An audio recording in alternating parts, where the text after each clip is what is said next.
Well, when they say august visitor, the people of Kaduna State and some other parts of the country were not expecting it to be flooding, definitely not. And at this point, there are households, hundreds of them, who are displaced as a result of flooding.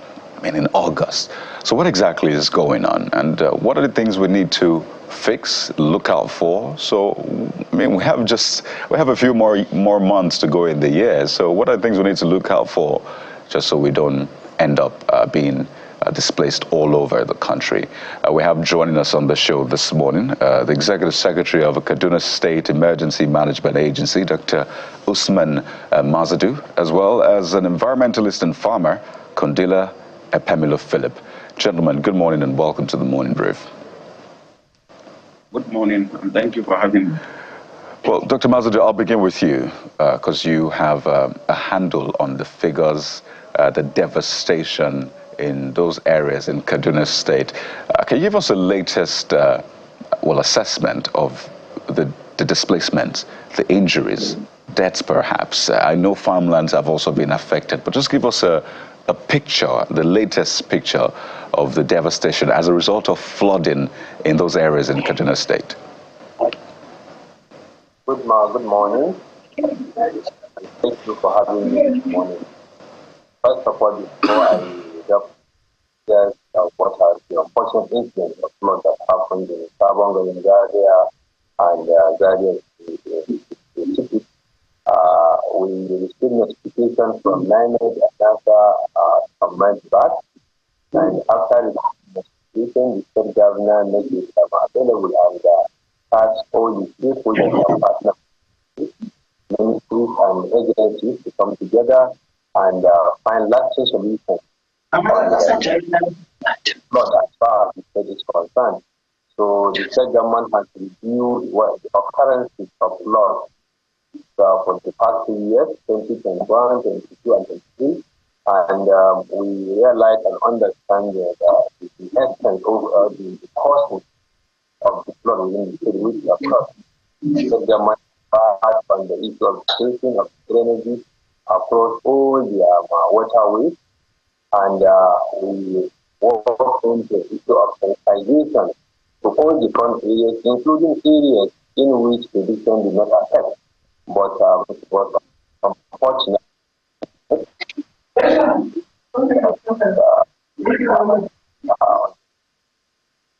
All right, just a moment. There seems to be a lot of interference, and we're not really getting the full value of your reactions on that question. But just to paint a bigger context, the Director General of NEMA, that's Zubaida Umar, is quoted to have said that this flooding so far across the country has affected 27 other states. So if you add Kaduna, that's 28 states and 133 local government areas in those states. A flood has displaced, according to him, 207,902 persons as at the last count. And the fear is that that number is increasing by the day. It's affected 526,000 people, affected 79,000 households, and the number of injuries is nearing 2,000. The fatalities, 175. So clearly, this is a major issue on our hands. And as I said earlier on, we're just in August. But let me come to you, Mr. Kondila Philip. You're an environmentalist and a farmer, so you play well in two very critical sectors. So let's start from the environmental bit. And the question has been, wait a minute, we're in August. What is going on? Why are we seeing these sorts of flooding, devastating floodings, breaking roads, displacing people, killing people as well? What is playing out here? Yeah, I think it is not far-fetched what is playing out because this has been a recurring event almost annually, and it is because of our negligence to proper urban planning and practices, and also environmental our reactions or behaviors to the environment. You know, over the years, we have had these problems reoccurring. Within these areas where you have seen flooding, you can see from the images how the level of deforestation, which is a major cause, and this thing happens almost on yearly basis. And you know, our practice in terms of agricultural practice is also a major factor. So there are so many issues that are in play, and these things have not been tackled over the years, and this is why we have been having recurring flood incidences almost on yearly basis in these areas.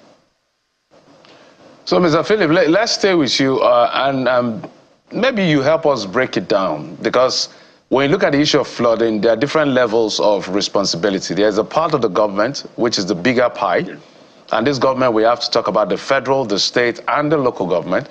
We need to also talk about the community level, and then citizens themselves, what we have to do. Because this is, as you said, repeat and rinse. We cannot be shocked by rain. We cannot be shocked by, dry season. This is nature. So it's something that is already pre-announced by nature. How we respond to how nature comes to us is a different kettle of fish. So maybe you break it down as so you've identified to say there are problems across board. What are these problems? First of all, we have to talk about proper urban planning. Now, when the NEMA executive was talking from Kaduna, he mentioned places like Zaria and other places where they have been flooded. And you can see that in our urban areas, there are no infrastructure that, because of our lack of proper planning, there are no infrastructure that will contain or that will mitigate issues of flood. And where infrastructure such as drainages are built, you will discover that even the people that government have employed to keep our roads, urban cities clean, they will sweep and cover the drainages. And when it is raining like this, the drainages are already blocked, there are no waterways, and it is not out of place that water will overflow its banks and it flow into our homes and cities. Now, we must have a framework, on flood control and mitigation. Most of the things that we have in Nigeria is post flood management that people do, but we don't have a framework that mitigates flood. Now, if you go to, there are areas that are not urban areas, of course, like if you're from the northeast, the River Benue follow through the northeast, and we cannot stop flooding that comes from the Benue. But then from the part of the federal government, for those communities and other places on that bank, it is important that over these years that there has been flooding, we should have dammed some of these areas as a way of mitigating flood in these areas. And now with the climate change, talk around climate change and intermittent rainfall, we have to start looking at alternatives to cultivate crops. And that alternative is to go into dry season. And going into dry season, there is no too much water. But damming these places, we have more water for our irrigation farming during the dry season, which means we can also look at this flood as a blessing, because we will have more body of water if we are able to dam this area. So these are some of the ways that the government can come in, the federal government. Then there should be awareness, education and awareness of the populace to understand that our interaction, the human nature interaction, is very key to mitigating or controlling flood. So the work is there for the federal government to do in terms of building infrastructure, also the state government to build infrastructure, environmental infrastructure that will mitigate and control flood in urban areas, and also the people, both from the local government, the state government, and the federal government, will have to be aware of their own responsibility of what they can do or should do to mitigate or control flooding as a recurring event. Mr. Philip, we're still with you. I know you talked about flood protection infrastructure. So let's begin to talk solution partly. In some of the places you've identified, I know you've mentioned dam and all of that, but if you were to identify as an environmentalist, you've seen, you know the hit points, if you will, across the country, but some that are quite prone to flooding, and you were to propose, say, a flood protection infrastructure, I'm not sure everywhere should be dammed. I mean, creating dam and all of that. What will they be? Maybe we'll begin to talk specifics this time. So you see, like I mentioned earlier, the River Benue has a very long stretch in places like Taraba State, about 100 and something, 200, almost 200 kilometers or more on the part of Taraba State. And there are so many big rivers that are tributaries to the River Benue, only in Taraba State. We have like 10 to 11 rivers that are tributaries to this of the Benue. So these are places, and Taraba State is one place where we engage in farming activities. So it is only important. It is normal to think that places like Taraba should have a dam, because this will further reduce the amount of water that flows into the Benue.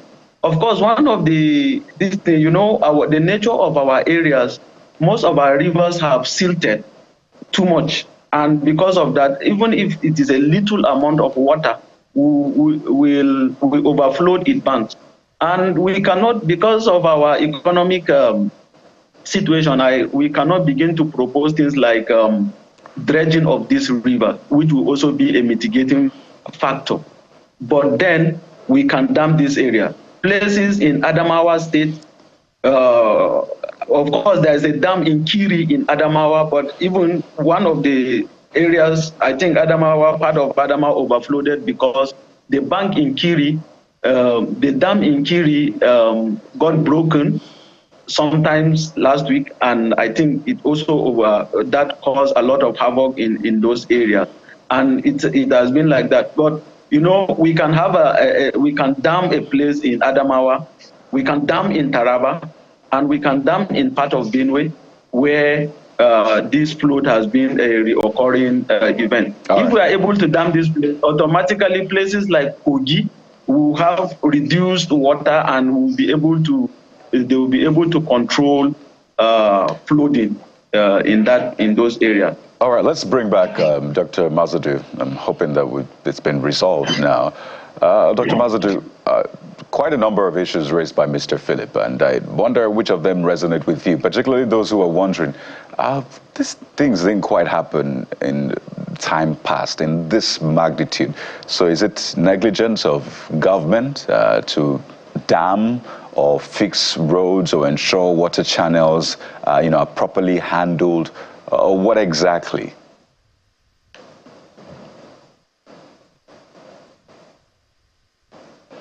Dr. Mazadu, please unmute so we can hear you.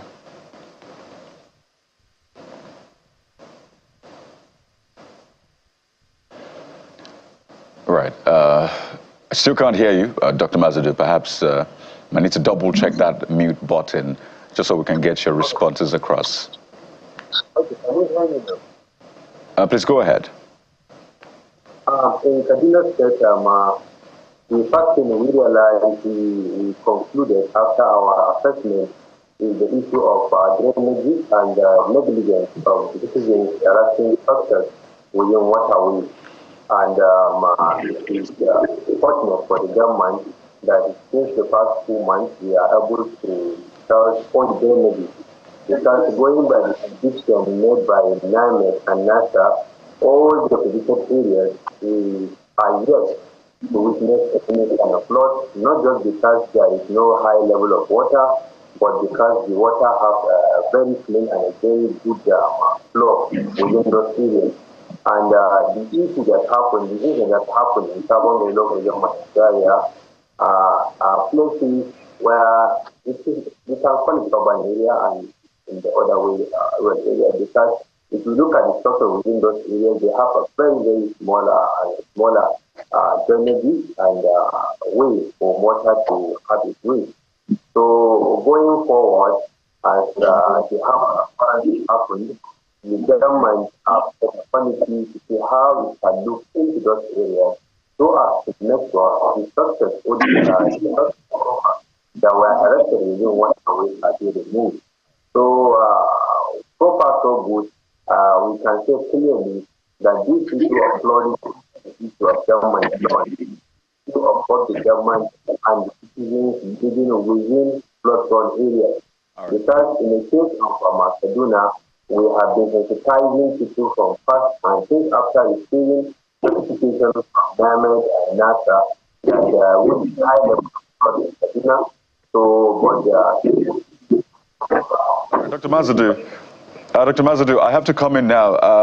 Quite a lot of interference coming around where you are. I might want to check the environment and see if there's any exposure there. But let me come to Mr. Philip now, because there's the environmental angle and there's the after effect. I'm looking through NIMET's handle on X now, and 11 hours ago, NIMET said that there'll be severe thunderstorms with strong winds and heavy rainfall expected to move westward to affect parts of Kano, Katsina, Sokoto, Kebbi, Kaduna, and Zamfara states within the next 24 hours. So that was posted just 11 hours ago, and clearly these states will be affected. And it's not just mild thunderstorms, it's severe thunderstorms with strong winds and heavy rainfall. So there's a lot of worry as to whether or not we've gone past the worst just yet. And I reeled out those figures earlier on as given by NEMA.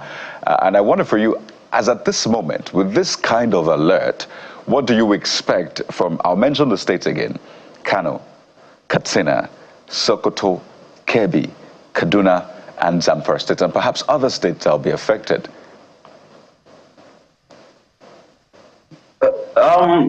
I think I'll have to give credit to NIMED because they have predicted even this flood. They have predicted drought that happened sometimes in early August, and they have also predicted this flood. And these are some of the ways that we can actually, some of these things are natural occurrences. We cannot stop them. We don't have the power to stop them. But we have to employ the use of technology to predict that things like this are going to happen, and that also for government to take precautionary measures. And like I mentioned earlier, what we need to do or what we need to have is a framework.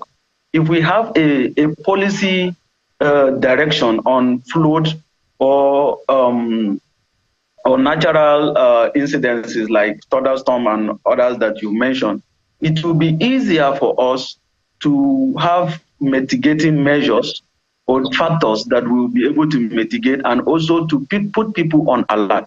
Now, with our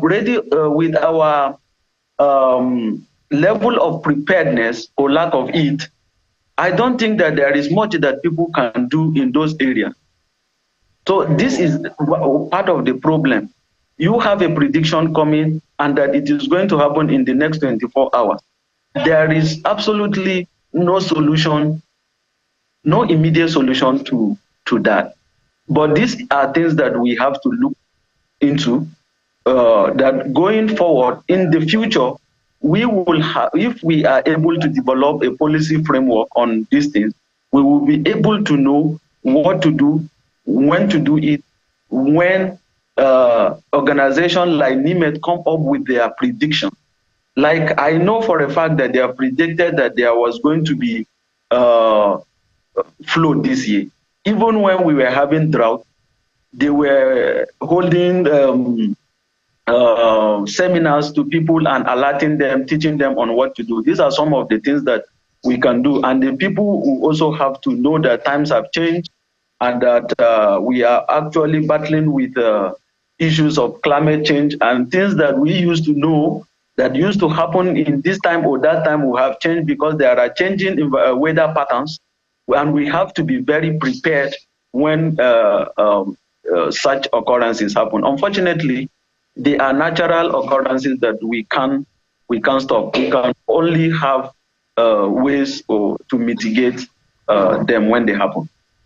All right, Mr. Philip, you talk about framework. So let's dig further. I know that, for instance, in Germany, in the UK, in Netherlands, in Italy, where you have some of these issues around natural disaster or this flooding or any form of natural incidents that, you know, I call it nature's wrath coming through. People prepare for these things. So, for instance, when they are planning things, say in Netherlands, they look at, say, flood protection, they look at urban planning, environmental conservation. All of these elements are being looked at when designing anything from those places, because some cities are literally sitting or standing on water, if you will. So if you're talking about a framework, what framework do we have that is defective and how can it be corrected? Because for me, the concern is when I look at some of the videos and pictures we see, especially for those rural areas who are already dealing with all sorts of economic issues, now adding this to their layers of problem is just unacceptable.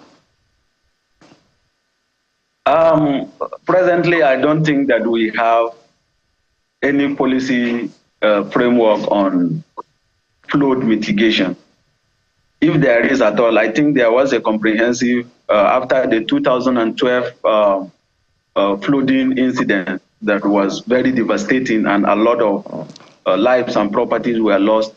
I think the national, the NEMA came up with a post-flooding management policy, and this is the only thing that I know that is in existence. But I am not sure if we have any that is a mitigating policy on flooding, and this is what we need to work on. And like you mentioned, in Netherlands and other places, these are not things that we need to start serious research on now. These are things that are known. Places like Gombe State are lowland areas where little rain will overflow them. And it doesn't take much to control. And I have to give credit to past governors of Gombe State because they've tried to build some of this infrastructure in those places. Now, we have to be deliberate about our environmental issues. We have to be deliberate with how we site our cities. We have to be deliberate with our urban planning and practices. We have to be deliberate in developing infrastructure that will help in curtailing some of these things. As a matter of fact, I am not sure if there is maybe there is, I don't know, but then I've not come across any of any policy framework that aim to mitigate flood in Nigeria. So my colleague did ask a question about the emergency situation based on NEMA's forecast and alert system. So at the end of the day, sometimes we come to a point where the people are left to themselves. So if that is the situation, so I'll give you an example. The other day, we heard bandits or criminal elements were planning to attack the community, and the people have seen these people come and kill and go, come and kill and go, and they decided to take their own destiny in their hands. So I'm talking about taking destinies in their own hands now. Forgive me, I'll stay with the rural people because for those of us in the urban center, we may have some means or level of means to be able to do a thing or the other to help ourselves out. But these guys who are in the rural area, their options are limited. So with this limited option, for those of them who can afford to watch television or stream it, what should you be telling them? Yeah, I think like I gave credit to NEMA for organizing seminars and telling people that there will be flooding. I give them credit, but I don't think that that is good enough, because some of these seminars are organized only in urban areas with a very small sample size. They pick 10, 15, 20 people, and even myself, I only watch it on the news that something like this happened in my state. I think this should be robust. It should also aim to reach out to communities that are affected. We know that some of the urban areas are not affected like those in the rural areas, and those living on the river banks, they are not usually affected. So we need to do more to reach the people that should be reached, and help them to know that between so time, things like this is going to happen. Like I have a farm that is on the river bank, and there is someone that is looking for that farm, people that live within that area. And when I saw the news that flood will come, I had to alert them that flood is coming. Oh, you people should start packing your things, those things that you can take with you. Make sure that you take them and keep them in safe places, because flood is coming. So, but that is not much. I only got to one person, and because of my own interest. All right. But then I think we need to do more. The government will need to do more in terms of awareness campaign, in terms of helping people to know that things like this will happen, so that the effect will be minimal. All right, let's take this to Dr. Mazadu. Just a moment, Mr. Philip. Let's try to see if we can get Dr. Mazadu in right now. Dr. Mazadu, over to you now. There's been a warning given by NIMET, and your state's been mentioned. In addition to some of the other points you might want to make, what, as a matter of urgency, is being done right now, so that in the next 24 hours, that massive battering of thunderstorm and the rest would not, we hope not, to kill more people, displace more households? We have a level of the state, we have already provided 12 self-service centers that is over separate ground, where we make provision for things, food and non-food items. We have been moving and we have been sensitizing the people living within those areas for the past 48 hours, that these are the predictions. And of course, it has been raining since yesterday in Kaduna, and almost everyone living within the water bank is being alerted. At the same time, one of our farms is active right now, because a lot of people have been moving to the settlement center within the state.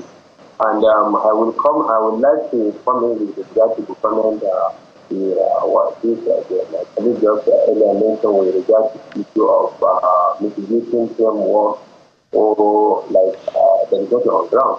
You will all agree with me that this issue is an issue of farm planning, and almost all the states in Nigeria have been working tirelessly to see how it can establish a system in which all these kind of natural disaster will be highly mitigated. For example, in the state, going by the predictions, we were able to come with a lot of solutions, which include removing structures, which include expanding waterways. So I believe with this kind of effort and input of the government of states, will help considerably enough for the water to have ways. And with the issue of first incidents of this kind of hazard, for example, in Kaduna, after the incident of Sabongadi, that destroyed 200 houses, the Ministry of Health already there trying to see how they can mitigate and put certain measures to avoid outbreak of any kind of disease. And NOAA, National Orientation Agency, equally joined us yesterday with Red Cross, Christian Aid coming today, to see how we can work together in order to keep sensitizing the citizens, particularly farmers and people residing within the front areas. So far, with this current prediction that we got against 24 hours, we are certain that we are not hoping for it to happen, or even if it happens, the state government is fully ready because all the settlement centers that is the separate ground is being provided at 12 locations within the state that it is certainly pointed out to the areas in which flood might happen. Thank you. All right.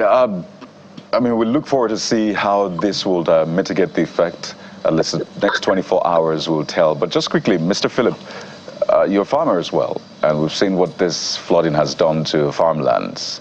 What is the prediction? What is the outlook for you in terms of food production? Do we understand the magnitude of what we have on our hands, particularly when it comes to food? We just saw figures yesterday that 31 million Nigerians are at risk of acute, food insecurity. With this flooding, what is the outlook for you? The outlook is very bleak, and I don't want to think it. We have two major events that would affect crop this year and production. Of course, the type of production output that we are going to have from our farm. The first was a drought, which lasted in some areas for almost a month, which affected many farms and crops. And as at yesterday, in some areas in Taraba State, some rice farms or rice fields have already been overflowed. And these are rice that are already almost ready for harvest. I saw someone harvesting his rice. He will submerge under the water and cut the rice and put them inside boat. I think I have the pictures in my phone.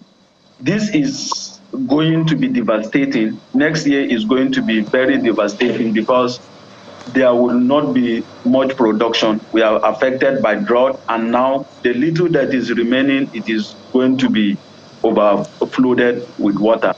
I don't want to think of what is going to happen.